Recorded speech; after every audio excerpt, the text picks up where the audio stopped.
and let us all do we can to build a better future. You know, I like to think that maybe we're dealing with people who haven't mentally matured yet, Farron. And so the thing is, many people haven't gotten over Tulsi Gabbard. Now, the reason why I'm talking about her is because, number one, she has been making waves for herself quite recently in regards towards making a very public announcement of leaving the Democratic Party.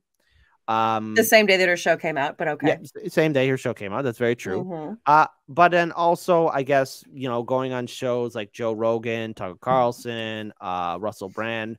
And while she is endorsing Republican candidates, which, again, that's not my cup of tea, but she's a private citizen. Do whatever you want. She has really called out the fact that the Democratic Party is a party of warmongers. And I think there's been a lot of progressive Democrats, corporate Democrats that are upset that she's switching sides. But I mean, look, she said she's independent, but if you're endorsing Republicans, fine. Okay. That's your prerogative. But what I do find interesting is that when the Democratic Party is called out for their own hypocrisy of being pro-war, continuing doing regime change wars, we hear from the liberals, from corporate media, from mainstream media, that no, the Democratic Party's for peace. But yet when 30 progressive members of the Congressional Progressive Caucus gave a letter, supposedly, but it was the staffers who did it because they blamed the help, about having negotiations with Putin, there was a huge backlash, and they dropped it like a hot potato, and that's it. No talk of dialogue. But then again, Farron, what is it now? 80 billion plus that's gone to Ukraine. I think the number's getting higher and higher now, but yet we don't have anything for the American people. It's just something to really bring out. So before I play this video, I want to get your comments here real quick. Again, I applaud Tulsi for leaving and announcing her departure, again, the same day that her show came out. But I mean, hey, if you're going to leave, go out with a bang. Exactly. But no, I find it very, very interesting at the fact that here they finally got some gusto underneath them, and they make this statement, and then all of a sudden, the second that there's any kind of pushback, boom, you're on your back again. And it's just like, why? I had actually not too long ago, you can see it on my channel, I had a debate with Destiny, or as he goes by, Steve. Big time lefty, says, I love the establishment, big YouTuber. And we were discussing this as to why is it that progressives and the left, or just these, the outside fringe groups like your MAGA people or your progressives, why is it that they can't, get any headway, or, kind of just how do these outside groups work? And he was saying how he was very much against force the vote. He was very much against, any kind of fractions in these establishment parties. And I was like, yeah, but then who holds them accountable? And the question is he said, well, and this is where I couldn't have a rebuttal, because he was like, well, they're always going to be held accountable, as far as maybe from people on the inside or from the other party. But as far as these fringe groups having any kind of movement, it's never going to happen. And I sat there and I was like, you know what? I hate to say it, but looking at the way the progressives are these days, yeah, they're never going to have any traction. They're never going to move the meter whatsoever, because they just fold every single time. Well, the reason why the progressive movement isn't pushing forward is because I think that the big death blow to it was the 2016 Bernie Sanders campaign, where, we finally saw a lot of people really addressing the fact that, hey, we don't have Medicare for all. Hey, there's a lot of things wrong with our government. There's unchecked corruption on both sides. We got to really do something about it. But as soon as Bernie Sanders bowed out, there was this big void, and a lot of progressives were sheepdogged into the Democratic Party, and then were molded and trained to be good, obedient lapdogs to the Democratic establishment. And then you have people like Cenk Uygur creating Justice Democrats. You have Brand New Congress. You have Our Revolution, claiming that they're going to cause a revolution, claiming that they're going to raise a ruckus. And you have a lot of larger independent media, channels saying, yeah, we're going to do this. We're going to do this. And we see AOC and the squad get elected into office. And then, yes, there's that rush of pride. Okay, we're going into 2020, but then nothing's happening. Nothing's changing. We go into 2020, and whatever we saw in 2016, in 2020, we just saw the husk of it. There was no push or bite, and then it quickly folds again because, oh, progressives, we got to be pragmatic. This is how we lost. We got to beat Trump. The narrative was beating Trump, the orange boogeyman. And now when I look at the progressive movement and the activists that are surrounding it, I wonder where they're at. Where are they at with the anti-war movement? The anti-war movement, I haven't seen it in some time. Mm-hmm. Where is the environmentalist groups at? You know, when we had one of our interns cover an environmental protest here in Chicago, you know, afterwards talking to him, he just said, I wasn't impressed with it. And neither was I. I mean, you have these activists doing these things, and of course they're being escorted. They're just being pushed to one area to another. You know, gone are the days of the civil rights movement of actually doing something and having significant change. And then, hey, the biggest one of them all, Roe v. Wade, right? The Supreme Court overturned it. They got a month and a half. The Democrats got a month and a half notice to do something, to codify it. Where are all the great protesters at when they were yelling under Trump's administration? We're going to be protesting the streets nonstop, day in, day out, 24/7. I don't see them out there. And the sad part is why didn't they do anything when they knew a month in advance about Roe v. Wade? Mm-hmm. Strictly because of elections, strictly because of midterms. They needed something to run on. They can't run on the inflation. They can't run on gas prices. They can't ride on, diesel fuel plummeting. I mean, they can't ride on any of that stuff. So what do they have? Well, let's do a social issue. Not saying that it's not important or what have you, but they have nothing. So they use that in their arsenal to be like, hey, well, at least we have this. You know, and it's one of these other things too that I just find so interesting with all of this, especially when it comes to Russia and Ukraine. You know, one of the things that I was debating again, like I said, with Destiny on, where he was like, oh, well, we have to help them. This is democracy. And I was like, help them. We've literally destroyed them enough. I mean, you remember all of the coups that where we had John McCain and Nancy herself and Victoria Nuland, all of them over there. This is your moment. This is your fight, you know, and it's like, they have no problem trying to whip up, you know, all of this activism overseas. But when it's here, how a big hush is put on all of it. Over the weekend, I was watching any Discovery people or the Discovery membership, and it was a really interesting 4-part series on Lyndon B. Johnson, or LBJ. Mm-hmm. And say what you will about him, he was behind the scenes, and they have the phone calls recorded where he was working with congressmen, senators, trying to figure out how can we get civil rights passed through? How can we get the Voting Rights Acts passed through? Meanwhile, he was pushing it all on Martin Luther King so that it could look like more of their movement. But behind the scenes, he was also working with people trying to make sure that this stuff was going to get forward. Do you think Joe Biden is on the phone right now saying, hey, guys, we got to work on how to codify Roe v. Wade. No. Hey, guys, we got to make sure that this housing crisis, we got to check this. Lyndon B. Johnson was one of the first congressmen to go down to Texas and help get electricity across the board, the state of Texas, under FDR. I mean, that's how much he was really trying to work. And again, if you love him or you hate him, say what you will, but at least he worked. He rolled up his sleeves and he worked. Now, none of these people know how to do that.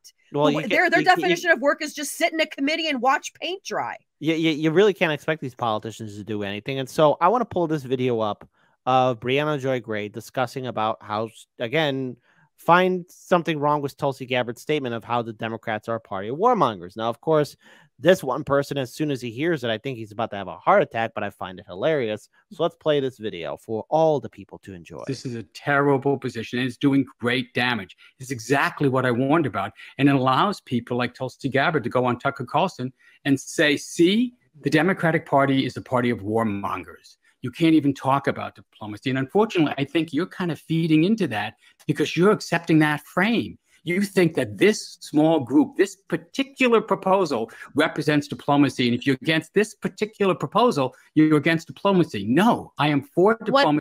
I am against dumb diplomacy. What other pro-diplomacy policy or platform, letter, statement has been issued by the Democratic Party to accommodate the interest of 57% of America, to reflect the interest of 57% of Americans who believe that peace is the answer. Good point. And that's exactly what I've been talking to the people about. The administration has got to talk more about their diplomatic efforts to bring this conflict to an end. And they haven't been. No, they haven't been. What they did was quash the one small effort to open the door to that conversation more violently, more aggressively than I've seen them respond to the Republican attack on Social Security or Medicare. I don't think it's fair to characterize it that way. The police issues. What you just said is simply not true. The Biden administration is squashing. I'm telling you, the members themselves who signed it pulled it back. What do you think just happened? And they blame the help. You just saw it. Look at how many statements there are from the people who signed it. This was a disaster. If they believe this was a staff-led operation with very little oversight that went way too far, and it embarrassed the members, and they pulled it back. Do you have any? Here's what happened. They decided to send a letter out, test the waters, and if it got bad, blame the help. That's what all these politicians are good at. Blame somebody else, folks. Mm-hmm. The evidence that the administration had any role in pulling back that letter? I'm sorry, when I see someone like Matt flip-flop the way that he has done. No, I can tell you. People don't look. I know Matt did. I never wanted to punch a face more. I would be happy to have him back. He's been on. He can come on again. But the problem is this. If you really believed, like I do, and have been arguing for weeks, that Democrats are setting Tulsi up to make that exact argument, I can't be mad at Tulsi. Tulsi didn't say a single untrue thing there. Oh, he almost crapped his pants, Farron, right there. Or you think he did? What do you think? I think he did. Okay. And I think the smell's about to subside. Okay. Are you kidding me? It's one lie after the other. What are you talking about? Name a lie. Warmongers. Warmongers. The Democratic Party is controlled by warmongers? We're leftists. We obviously know and believe that the Democratic Party is controlled by warmongers. The deep state knows no D or our party affiliation. Wait, this is like not even a controversial statement. She even lies about the name of the party. Bernie Sanders. She calls it the Democrat Party. I don't care. I'm not a Democrat. I don't care. Okay, so shout out to her. Wow. Oh yeah, I don't know how she put up with that guy, but then again, hey, well done, Brianna Joy Gray. I also want to pull up just like 1 minute of this video here. This video shows from 2014 and a little bit up to 2016. Tulsi being consistent about being anti-war, especially with the conflicts that took place in Syria, Iraq, and other locations. So I'm just going to play like 1 minute of the video. You can find the full video in its full entirety in our show notes in the description box below. So let's go ahead and play this. Join me now, Democratic Congresswoman Tulsi Gabbard of Hawaii, who is against militarily intervening in Syria, and Republican Congressman Adam Kinzinger. Oh, Adam Kinzinger.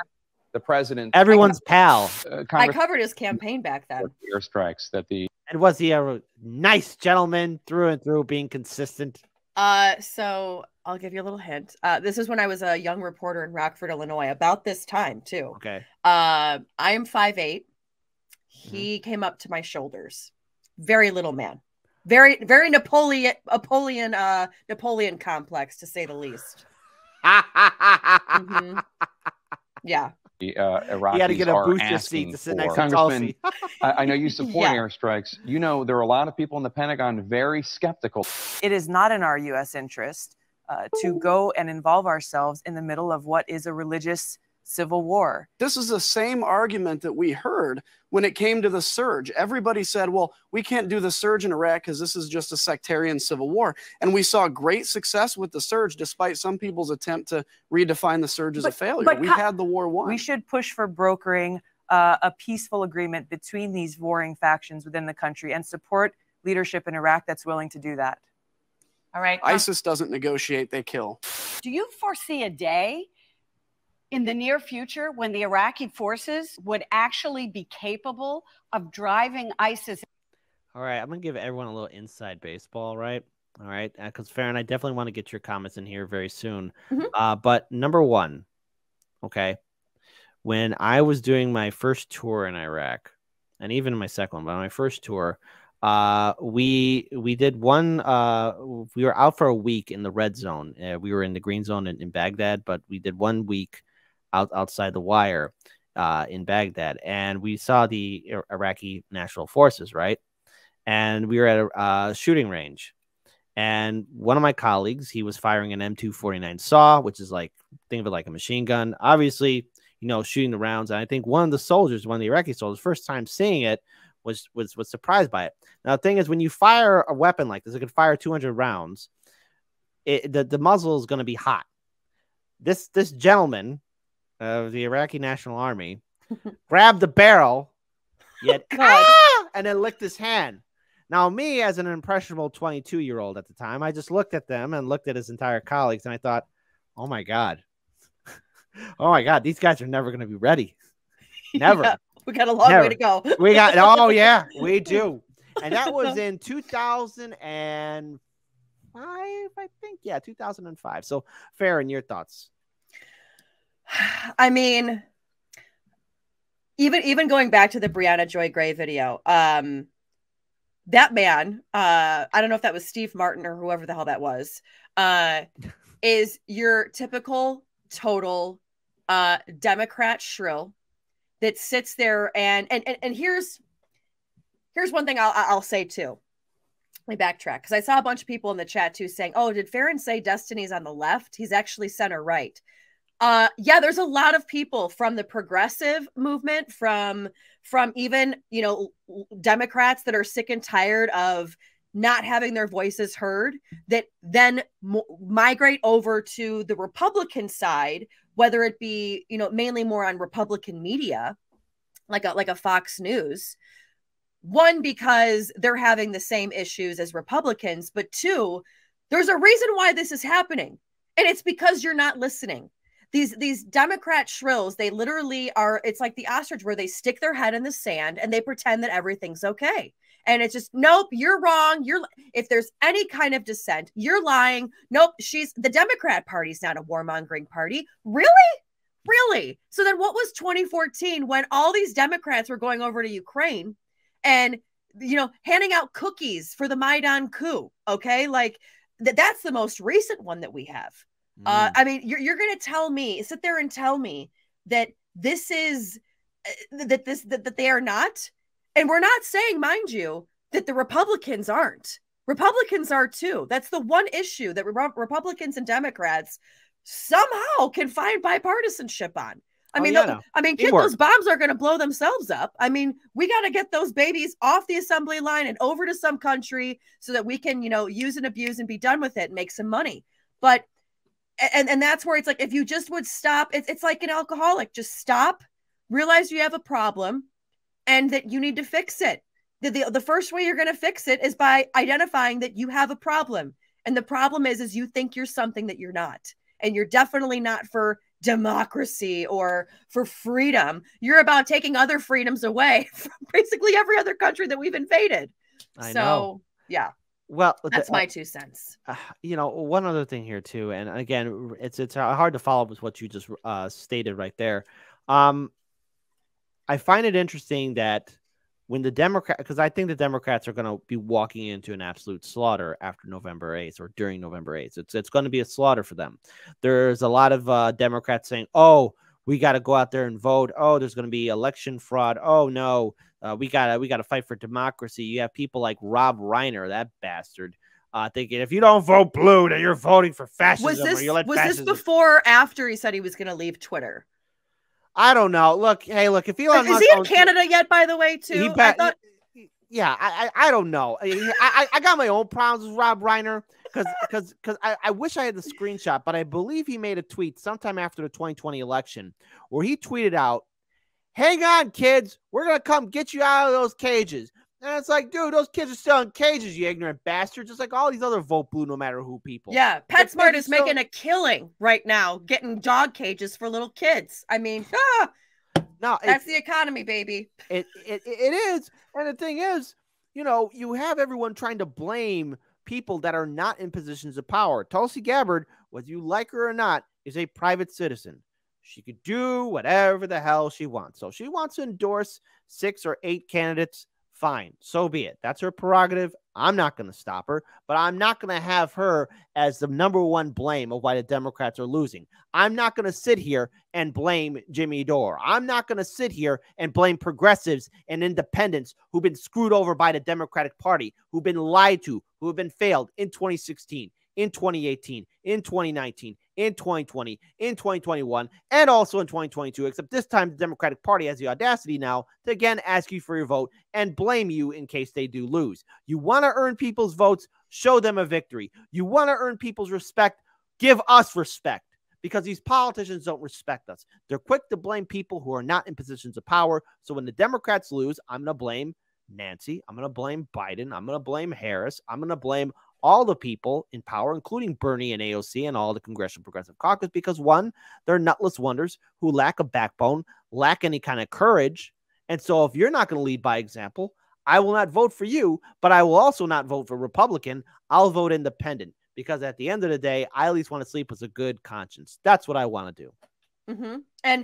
And what is Tulsi Gabbard? What she's going on Tucker Carlson and saying that this is a party on my heart. I can't take it. So you're telling me that somebody that is not in Congress anymore, that just sits and shows up on a TV show, that's what's ruining your party. That's what you're going to hang your hat on, is why you can't get stuff done. Okay.